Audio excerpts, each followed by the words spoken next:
Kidlat News Updates. Mga balita ngayon, dalawang lalaking sangkot sa bentahan ng pekeng pera timbog sa Las Piñas. 8 Pilipinong caregivers ligtas na nakabalik ng bansa mula Israel. 25 pamilya nawalan ng tirahan dahil sa sunog sa Maynila. Ako po si Cesar Soriano para ihatid ang nangungunang mga balita sa buong kapuluan ngayon. Timbog sa PNP Anti-Cybercrime Group ang dalawang scammer na dating empleyado ng Pogo na sangkot sa bentahan ng pekeng pera online sa Las Piñas City. Kinilalang dalawang suspect sa alias na Aguila, 30 anyos at alias Osa, 18 anyos. Nag-ugat ang operasyon dahil sa reklamo ng Bangko Sentral ng Pilipinas sa talamak na pagbebenta ng counterfeit currency sa social media. Ayon sa investigasyon ng mga otoridad, nadiskubreng ibinebenta ng mga ito ang bawat pekeng 1,000 peso bill sa halagang 150 pesos lamang kung saan nakuha sa kanila ang nasa 150 piraso ng pekeng pera. Nahaharap ngayon ang dalawa sa kasong paglabag sa Revised Penal Code kaugnay sa paggamit ng pekeng pera at paglabag sa Cybercrime Prevention Act.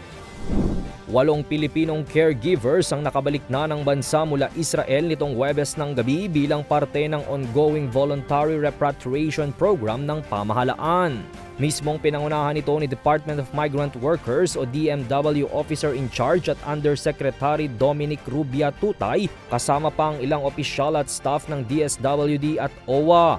Nagpapasalamat naman ang ahensya na ligtas at payapang nakauwi ang 8 caregiver. Makakatanggap ang mga ito ng tulong pinansyal mula sa pamahalaan na magsisilbi nilang safety net sa pansamantalang pamamalagi nila sa bansa.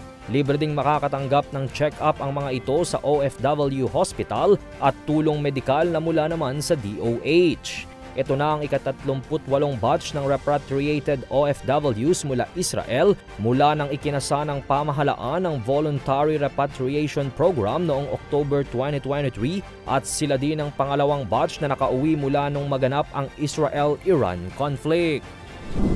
Hindi bababa sa 15 kabahayan at 25 pamilya ang apektado ng sunog na sumiklab sa isang residential area sa Barangay 375 Tambunting, Manila kahapon. Ayon sa Manila Fire Department, mag-aalas 2 ng hapon nang mag-umpisa ang sunog sa isang bahay na agad kumalat sa mga katabing kabahayan. Umabot pa sa ikatlong alarma ang sunog bago ito tuluyang maapula bandang 4:36 ng hapon. 2 bumbero naman ang nakapagtamo ng minor injuries sa katawan dahil sa lakas ng apoy. Patuloy pa rin ang ginagawang investigasyon ng mga otoridad kung ano ang naging sanhi ng insidente. Para sa Kidlat News Channel, ito si Jai Reyes, nag-uulat. Ako po si Cesar Soriano, kasama nyo sa bawat pagputo ng balita.